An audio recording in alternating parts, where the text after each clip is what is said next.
Kabisote, kabisote, kabisote. Tamang sabaw muna tayo ngayong araw na to mga kabisote. Makahigop muna ng isang malinamnam na sabaw. Sinigang sa miso na ulo ng salmon. Tara, samahan nyo ako mga kabisote. Sa isang mainit na kawali at mantika, iprito natin ng bahagya yung ulo ng salmon. Kapag okay na, iset aside mo muna. Tapos, maggisa ka na ng mga aromatics. Sama-sama na yan. Luya, sibuyas, kamatis. Isama mo na rin sa gisa yung miso. Tapos, saka mo patisan.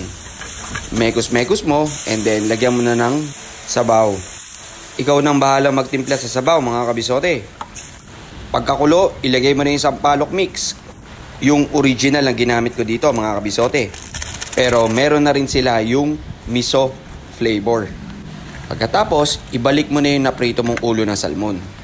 Pakuluin mo lang for 1 minute para mag-incorporate yung lasa ng isda sa sabaw. Finishing touches, lagyan mo ng siling panigang at yung mustasa. Mga 30 seconds lang, okay na yan.